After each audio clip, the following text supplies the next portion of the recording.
Я сегодня припозднился, потому что ездил рисовать балерин на наброски в театр. Они репетировали, балерины были в движении. Двое мужчин, кстати, потом присоединились. Репетировали баядерку, и нам разрешили аккуратненько, никому не мешаемый, тихо себя вели. Рисовали девушек в движении. Это совершенно удивительно быть фактически в кухне и видеть, как они вот расслабленно принимают позы, отдыхают. Очень сложно, буквально несколько секунд, чтобы схватить пластику. Акварель я взял с собой, карандаш, и это, наверное, наилучший вариант, когда ты целостно хватаешь динамику движения, этого достаточно. Асид Флориани. В связи с вашей яркой рубашкой вопрос будет кстати. Как вы относитесь к атрибутике художника, не имеющей отношения к самому процессу написания картины?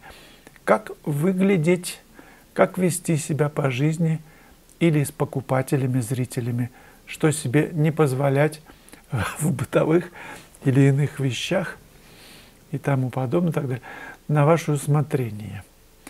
В общем, есть ли у вас какое-то представление о художнике вне работы? По крайней мере, применимо хотя бы к себе. Если все сводится к общечеловеческой порядочности и нет никакой привязанности к деятельности, или, да, вопрос очень широкий, но ответьте то, что сами посчитаете интересным для озвучивания. Спасибо большое. Вспоминается история с Сальвадором Дали. Он собрался копировать Веласкеса. К нему он очень сильное почтение и уважение всегда испытывал. И собрались корреспонденты, фотографы. Дали придет копировать Веласкеса. И что вы думаете? Они все стояли около, значит, работы Веласкеса, открываются там где-то двери или из дальних каких-то залов. На карачках, на коленях подползает к картине Дали, выказывая таким образом свое почтение.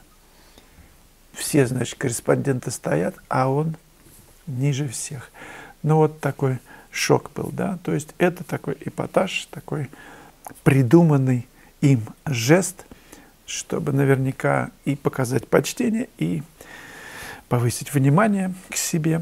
Пиар, такая акция. Все хорошо в области пиара. У нас, я помню, в Строгановке была девушка Аня, ее звали, и она очень сильно красилась. У нее просто там глаз не было видно. Все черное, вот так вот все было. Такой балахон длинный, сумка такая. И ну вот так. А один парень себя, он всегда по ступенькам, значит, носился, как олень. Я не помню, как его звали. Он бежит, сразу ясно, что он бежит с 6-го этажа. Да. Тык-дык по ступеням, минуя лифт. Ну, он себя подносил, таким образом показывал свою крутизну. Ну, выглядело иногда нелепо, когда человек, которого ты знаешь, и вроде бы вот все так красиво-красиво, вдруг шарфик одевает, какой-нибудь бант там экстравагантный, приходит на выставку с шарфиком. Ну, так. Все ищут себя, как привлечь внимание. Ну, в конце концов, павлин тоже, это же самец, он же распушает там хвост. А павлиниха, она себя ведет очень скромно. Я отношусь нормально ко всем проявлениям таким эпатажным. Главное, меня всегда живопись интересует больше всего. Если она есть, выкидываю что угодно. Но мы записывали, например, интервью я, значит, у Бато, когда брал, он говорит, приклей мне петличку отсюда на ус. Ну, защипкой такой, будет прикольно. Ну, давай на ус или на бороду вот здесь. Вот она болталась все время, эта петличка. Но есть это видео. Ну, такой вот ход такой, чтобы было прикольно. Вообще, я на самом деле такой заводной до этих штук парень. Так что все, что необычно, я за. Друзья, напомню о акции, которая идет в онлайн-школе. На все мои уроки скидка 60%. 60%. Она закончится 9 марта. Заходите на сайт и выбирайте что-нибудь, то, что вам Нравится есть анонсы, видео к каждому уроку. Отзывы почитайте. Ирина Джей. Ах, какой свет! Это об этой работе «Морозное утро». Я ее писал из окна. Я живу за городом. Восхищаюсь безмерно видением и мастерством. Спасибо, Ирина. Мечтаю научиться также владеть инструментами, глазами, руками, душой. Ну и кистями мастихинами. А как же можно душой владеть? Если она существует, то она не отвязана от нас. Она, скорее всего, устраивает как-то так в этом пространстве, руководит каждым нашим действием. Что же ей владеть? Просто нужно отпустить руки, мне кажется, в какой-то момент. Потреплет тебя о камешки, как по горной речке, такая метафора. Вот ты, если гребешь, можно поцарапаться. А если отпустить руки, то это немножко потреплет о камешки и вынесет тебя в чистые воды спокойной реки потом. Ну, место. А потом уже можно выбраться и на берег, и отряхнуться. Да дело, в общем-то, в работе, в практике, и кистями, и мастихином. Всем это, всем можно научиться работать. Приезжайте ко мне на класс, ближайший будет в Армении. Там еще есть 1-2 места. Если нет возможности, заходите на сайт, в онлайн-школу, уроки приобретайте. Не скоро будет такая скидка, так что ловите момент. В Армении обещает быть хорошо. И, в общем, в хорошем месте поработать одно счастье. 30-секундный ролик об этом классе. Я набираю группу на мастер-класс в Армении с 4 по 10 апреля. Будем заниматься живописью в красивейших местах. Будут экскурсии в музей Параджанова, к Мартиросу Сарьяну. Ну и главное – живопись.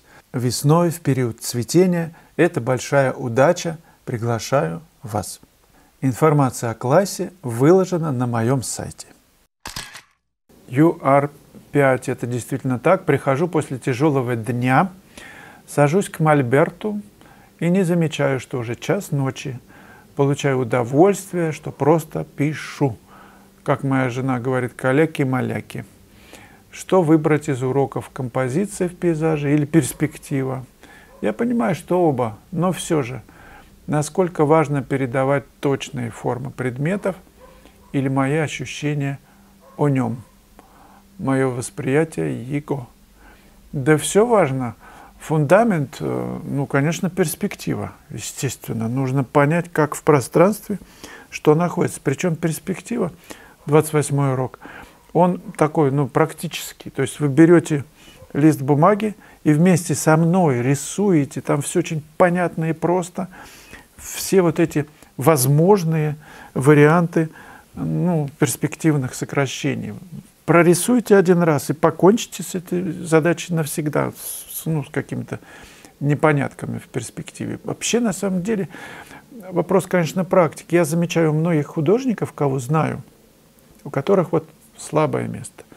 И видно, что вот живопись хорошая, а не туда все идет, как-то мимо точек схода.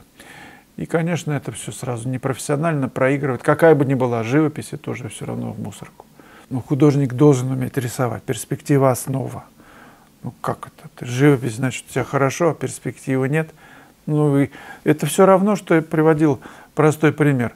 Ты берешь ложку, зачерпываешь вот этот вот салат, конечно, оливье, да, и мимо рта. Рот раскрыл, а ложка мимо рта. Ты так не наешься. Нужен мазок класть в нужное место. То есть в перспективе нужно все это четко его класть по форме, по сокращению, как куда что. А то мимо формы так и будет мимо рта. Ну а композиция – это же основа всего. Так, между нами. Если ты все написал, вот представьте, все у тебя классно по живописи, но смотришь, вот чего-то не то. И не можешь понять, что. Вывод один. Ошибка в композиции. Не так скомпоновал. И опять в мусорку. Так что понять композицию, прочувствовать ее и не торопясь выстраивать каждый мотив, над которым ты работаешь, выстраивать с точки зрения вот абсолютной, вот не должно быть противоречий внутренних, что-то не так. Абсолютное вот согласие с этим. Оно должно тебя побуждать до часу ночи сидеть. Оно, это я имею в виду решение композиционное. Поэтому композиции лучше уделять особое внимание на стадии разработки. Но даже если вы вот с натуры пришли куда-то и пишете, да, вот, прям, какой пейзаж, мама дорогая, быстрее закраска. Не торопитесь. Возьмите себе, не знаю, блокнотик, вот у меня всегда с собой, я ложу его, бах. Ну, кстати, на скидку вы сейчас сразу все увидите. Берешь, опа, и нарисовал сначала композиционно пятна, разметил. Не понравилось? Перевернул, еще нарисовал. Другое решение, чуть в сторону отошел. Изменил, точку, да, вот, может быть, выше, или на стульчик сел. И сразу вот это все... Причем это ведь рисунок и есть композиции. То есть я что, вот это одно у меня пятно, там другое пятно, третье пятно. По пятнам важно распределить. Не форму, где она там что находится, а по пятну, чтобы это было уже гармонично. Ну и только потом браться за краски. Так что о композиции урок 13, крайне важный. Но выбирайте хотя бы что-нибудь, с чего-то начать.